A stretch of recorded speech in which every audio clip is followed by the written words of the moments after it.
Hey everyone, it's Will, GamerDad, with another video for you. So in today's video, I'm just going to revisit Elzion Otherlands very hard with my updated team. Now when I tackled this back in, I believe, August when it first came out, I didn't have all those characters, of course. So now that we have a few different characters to choose from in terms of the 5 stars, we can see if it makes things a little bit easier. Now if you haven't already, make sure you like and subscribe to my channel, I really appreciate it. I also do have a Patreon account for those who want to support me this way. So if you didn't catch it already, in yesterday's video I actually split up, I guess, level 3 into 3 different videos. Now in this case, I'm actually going to just show you a short section of the typical mobs that you're going to be encountering in level 3 area, and then I'm just going to go straight to the 4 different bosses in this level. So it'll be a little bit shorter video, so hopefully a little bit more compact for you guys to watch and digest. And again, make sure you guys are staying safe and keeping yourself entertained. Hopefully I'm doing my part in keeping you entertained while you may be stuck inside, or just having some social distancing. Now you can see I did bring Joker as my free AoE specialist. And don't forget, when he comes in, if an enemy is weak to his pierce attack, he essentially lands 2 hits. So whenever you see one of those red search bits, when he comes in, he basically wipes the floor with them. Now if you can see, fighting those Agaterums, you will have to target the Agaterum with Yuan's blunt attack, being that the pierce isn't able to kill it in one shot. Also, alternatively, with most Otherlands mob, you have to use 2 AoEs to end it. So you can see I usually use a mixture of Aiming Flood, powered up with the VC from Serene, and then using Suzette's upgraded manifest weapon, Dragon Assault. So Serene's here mainly because you have a mixture of enemies who are both vulnerable to Pierce as well as to Blunt, and being that she has Ground Breaker, or Ground Razor I guess, that is her double XL Blunt attack Earthwise, and then of course she has the Invigorating Flog for Pierce for those search bit enemies, as well as a couple of bosses in this area that do have vulnerabilities to Pierce. Now in terms of Yuan, there is also one boss here, and you'll see this later, where it is vulnerable to fire.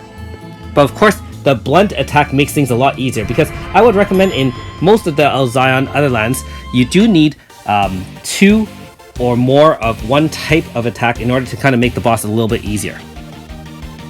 Now if you haven't already watched or done Otherlands Elzion, you'll know that the different bosses do have different movesets, and in this case, this one has a pair of red ones and a pair of gray ones, and so it's got a 5-turn rotation. So the first 5 turns, they are resistant to physical attacks and they deal physical attacks. And actually, without using Aiming Flood to power down the enemies, you're going to take a lot more damage. You can see that even at that point with the Aiming Flood, one was successful on the left and one wasn't successful on the right, and being that it buffs its own power, the damage can be quite significant. So make sure you have some sort of power debuff on, as well as healing in the form of usually Mario, or if you have Yuna or anything like that. Mario's of course the more immediate heal, and so she is preferred for this area in my opinion. That being said, I really can't comment, being that I do not have a Yuna, but you make do with what you got, right?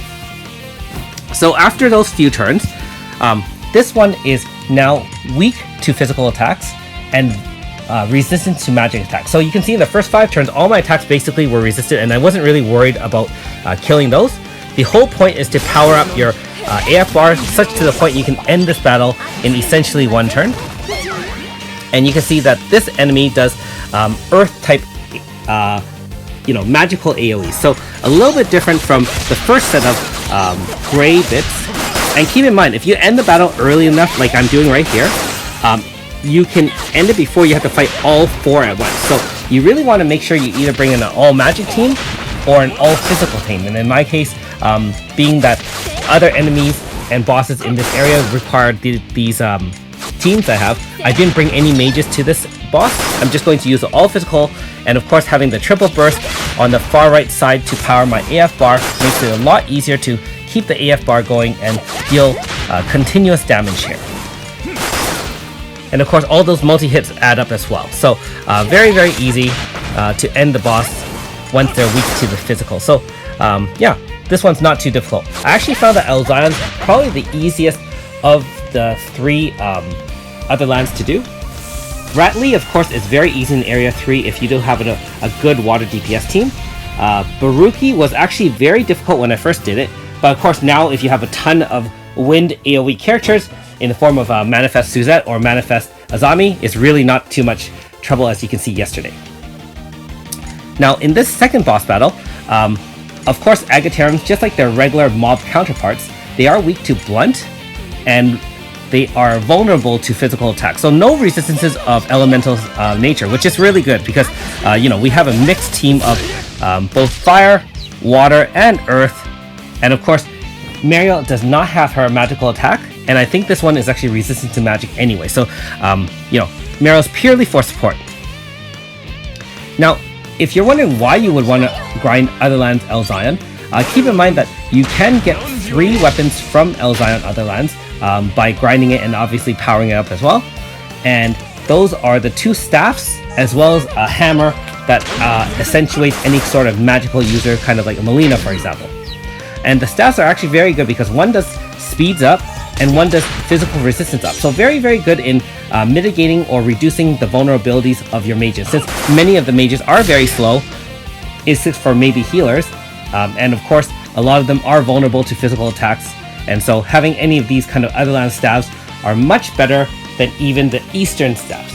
Now the downside, of course, is it takes over 2 weeks essentially to grind any of these staffs to you know, even a +1 or +2. And so unless you have a multitude or you know, an overflowing amount of green keys, I highly wouldn't recommend coming back here, except maybe to craft the weapons once, again for collection purposes, or if you want to just build it for pure stat reasons, then you can go ahead. Keep in mind also that if you do at least craft the weapons, try to get it to +1 so you can at least unlock its ability. So in this case, you can see that I'm setting up for the boss right now, and it had already switched modes. So it does have different modes depending on how much damage you do. Once you do 30% damage to it, it starts changing its moveset, and if you deal 70% damage to it, it'll change its moveset again, and each moveset that it changes to becomes more dangerous. So you really want to end the boss fight within the first or second modes before things get out of hand. And being that, again, this enemy is all physical based, you want to use physical power debuffs, which we clearly have with Leclerc. And of course, if you have Xion or other power debuffers that do multi-hits, then they'll be very, very useful here as well. Okay, so 2 bosses down, 2 more to go. So note that I have not used any food here, nor am I planning to recharge my AF bar by fighting and running away from the horror. If you caught my video yesterday, you'll know that that is a very good tactic in doing Otherlands, being that you can have a half bar AF either while you're wandering around for mobs to catch the shinies that rarely occur, or in the case of the bosses where you want to start off with half AF and maybe build it up to 3/4 or full as needed, and then you know, unleash all the power. Now, being that you do have access to a lot more OP characters in the form of Joker is really, really useful here with his triple burst and multi-hits, and especially since it can land 6 hits when the enemy is weak, then you really do get your bar very, very quickly up. Now, when I first was here last year, Persona 5 characters weren't here, and so I was using Seti's triple you know, stab attack. So that still powered up the bar decently, but I mean, 6 hits is much better than 3 hits. Now, if you're wondering why I'm targeting the back one kind of supports the front one, and so by ending the back one first, you'll have you know, more vulnerabilities to the front boss bit. That being said, I mean, you can clearly see that with the caliber of 5 stars we do have access to, and of course 2 of them are free, it really isn't a problem. And the good thing is, with the access of both Serene and Joker, you really don't even need a lot of 5-star gacha characters. I mean, if you could have a 5-star healer and you really don't have one, Morgana will probably suit you here. And any sort of other piercing wise, you know, you can try to find at least one 5-star, I would hope, that would have some sort of pierce that would do the trick. But like I said, even Joker by itself with Serene's Invigorating Flaws can end a lot of these enemies. And the good thing is, like I said, you can easily build your AF bar, especially against the bits. For the Agaterum, since there are only vulnerabilities in terms of weaknesses to blunt, you may not have as many blunt multi-hit attacks, and so that one takes a little bit more bar to funnel off an AF. Now, I also will say that depending on how you enjoy or how your team is built, I actually did all 20 mob battles first, and then went back and I'm doing all 4 boss battles in a row. And so, like I said, if your team is strong enough, you can certainly do that. And like I said, the other reason why I do that is so you have the hit half AF bar to kill any gold shiny mobs that you may see before encountering the enemy. Because the worst part is, after doing a boss fight, if there are still leftover mob battles, if they surprise you with a shiny mob, it has a high chance of running away. Now, one of my subscribers did point out that it doesn't guarantee a run. However, more likely than not, you'll lose the chance of getting something very, very rare. Now again, with this final enemy, not too much to speak of here. The first 5 turns, or the first set of rotations, is vulnerability to fire, as in is weak to fire.